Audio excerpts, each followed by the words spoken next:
想真正去读懂一个人，你不要去看他说了什么，你要去看他行为的一个结果。因为我们从心理学角度来讲，语言它是具有欺骗性的，但是行为结果它是难以伪装的，因为它暴露出来的是这个人的潜意识。举几个例子你就明白了。就比方说啊，有的人嘴上喊着我要脱单，我要亲密关系，但是你真的给他介绍人的时候，他很排斥，不想见面，说明他潜意识里边根本就不想发展亲密关系。他可能对自己是不够自信，害怕自己在关系里暴露出一个不完美的自己，又或者小的时候他跟自己的异性父母不亲，导致他对亲密关系充满了不信任感，所以他会防御自己去进入一段亲密关系。你就比方说，有的人亲密关系过得一地鸡毛的，然后每天跟你痛骂自己另一半，这时候如果说不行你们就分开吧，他会说害怕不能给孩子一个完整的家，顾忌这个顾忌那个，这就很有可能是他的潜意识里其实并不想分开，他只要通过向你哭诉来获得关系中的清白位，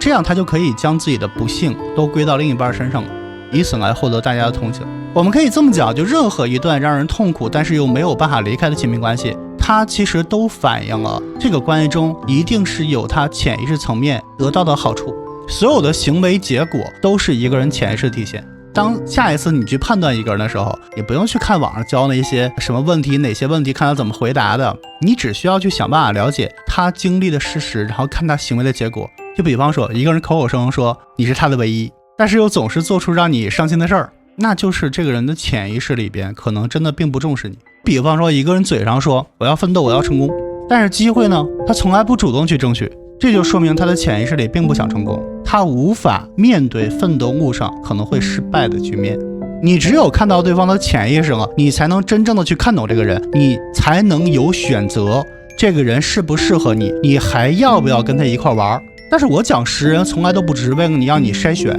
最终的目的一定是让你能够更好的了解自己。就比方说，为什么你总是能够精准的找到 OK 的另一半，这可能就是因为在你的潜意识里边，你不想和一个健康成熟的人发展亲密关系，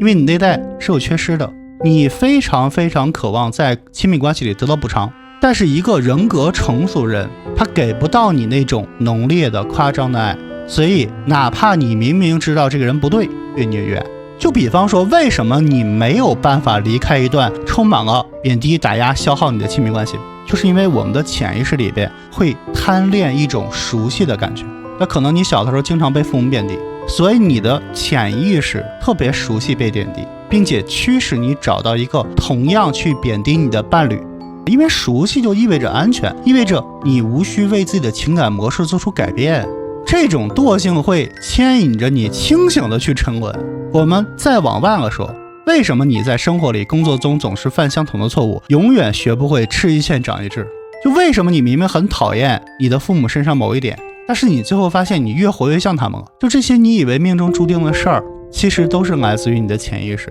就像荣格说的，你的潜意识正在操纵你的人生，而你却称之为命运。所以想要真正过上自己想要的人生，我们首先要做的，也是最最根本的，就是挖掘出你的潜意识。当我们透过行为去看我们的潜意识，并且通过一些专业的帮助去改变潜意识的一些负面信息，我们才能够去跳出重蹈覆辙的命运。我是雨辰，如果你有其他的情感或心理上的困惑呢，每周一到周五的中午11点来我的直播间。